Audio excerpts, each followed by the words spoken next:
Eric, you guys, I guess we're up 53-51 there with, I think a little over 6 left. And then the Aggies outscored you 11-3 down the stretch. What do you think happened in that stretch at the end? Well, we haven't been very good closing on the road at all, Bob. It's been we've lost a tremendous amount of close games. So closing has been an issue for this group. It started at the end of the half when Hefner hit the three, and then they came out and knocked down threes to start the second half. And then our shot selection, our passing was poor late game. 1 of 10 from three in the second half. And then, we shoot 50% from the foul line in a close game. That's not a recipe to win a game. And then we gave up, 6 of 12 from three for them. And, I've said it all year long, if we don't guard the three, we're not going to win games. And, defensively, we were better rebounding the ball than we were in Bud Walton. But they did come up with some crucial rebounds and again, just our shot selection and struggled to close games. And then no, Nick didn't play in the second half. Was he okay physically, or what went into that? Yeah, we're just trying to win. We're just trying to win a game and keep our season alive. You just feel like he's not ready for a game like this, maybe? Yeah, we're just going to keep trying to work everybody in and Scotty. Thanks. Yeah, Eric, this is 3 SEC road losses now for you guys after leading by at least 10 at some point. Just, I know you mentioned the struggles closing games, but is there a theme? And I mean, just what led to it tonight? Well, I said, Scotty, that this team has struggled, unlike a group that I've had, since I've been coaching college. This group has struggled to finish games. We played a close game against Creighton. We played a great game against Baylor and came up short. So, I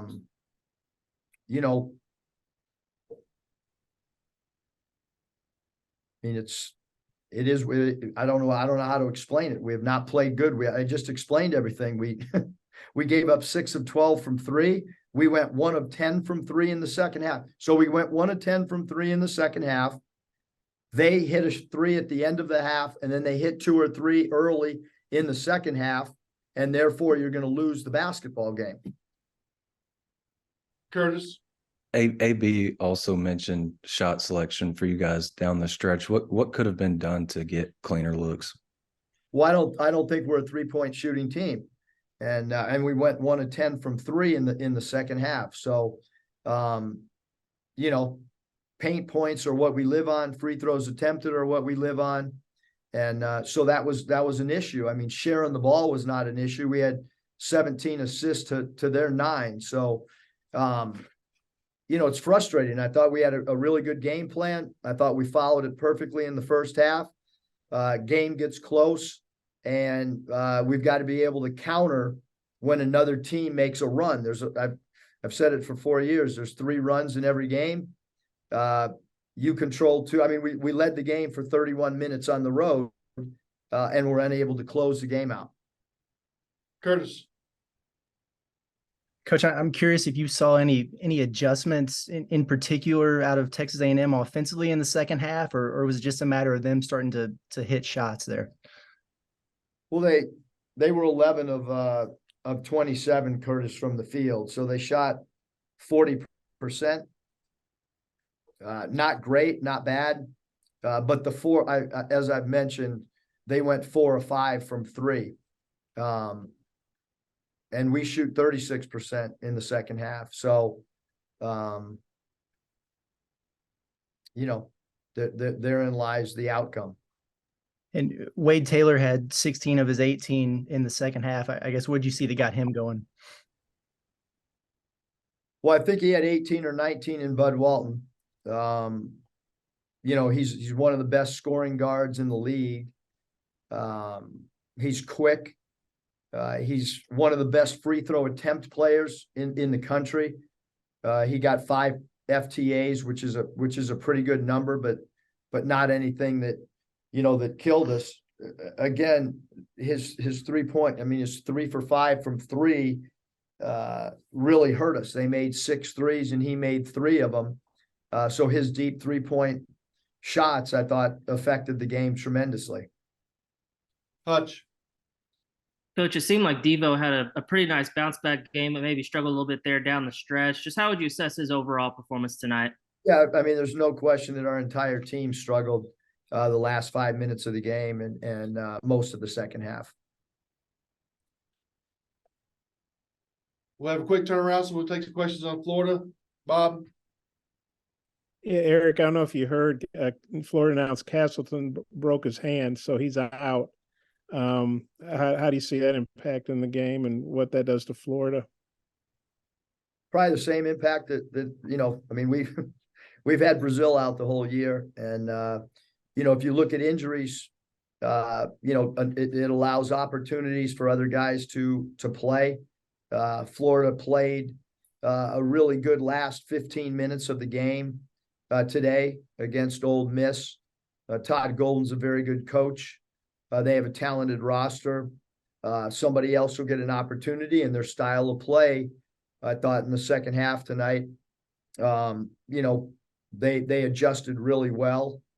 They still have a big guy inside in number 33, who's a big, strong player. And they'll have a little bit more probably perimeter players on Saturday. And you guys are both obviously fighting your guts out for NCAA bid. You guys are in a little bit better shape. You're at home, obviously, but how big are the stakes, you know, for this game Saturday? You know, maybe especially for Florida, but you guys being at home, you really can't afford another home loss. Yeah, I mean, we have to. I mean, we have 3. You know, I mean, we got to just try to play for 40 minutes, Bob. Scotty. Yeah, Eric, just overall thoughts on the Twins tonight, and then AB's 8 assists, just and I guess just sharing the basketball in general. Yeah, again, I thought our 17 assist ball movement was not a problem at all. Anthony's, I thought he played really well. I mean, his shot selection was good. He tried to get others, you know, involved. I thought he saw over the defense really well. And then I thought the Mitchell twins did a really good job of interior defense. Obviously, you know, the foul trouble hurt us in the first half with both of them, as well as Walsh fouling out again tonight. You know, so those guys played well inside both Mitchells. Curtis. Coach, Florida's got a top 20 adjusted adjusted defensive efficiency. It seems like that's every team that you see in the SEC nowadays. Just curious, you know, what are some of the keys to maybe attacking them and finding some success on Saturday? Well, I think shot selection is always, you can always start with that. You can always, you know, go to pace of play. And you're right, every night. I mean, I told the staff before the game, every night it seems like they come in and we tell the team that we're facing one of the nation's best defensive teams. So, you know, I mentioned Todd Golden. I got tremendous respect for him. He's a coach that comes from the St. Mary's tree of Randy Bennett. I've known Todd since he played in college at St. Mary's, and obviously Coach Bennett was a graduate assistant when I played at San Diego. So those guys playing for Coach Bennett, he's one of the best defensive coaches in college basketball and has been that way for over 20 years. So they have really, really solid defensive principles. And they're definitely, Florida's a hard team to score on. Hutch. Yeah, Coach, after a couple of tough losses and with 5 games left, how confident are you that this group can get back on track? Well, every game we have is hard. I mean, you know, this team's still got to grow in a lot of areas, and we only have 5 games to go. So, you know, we got to get ready for Florida. Thank you, Coach.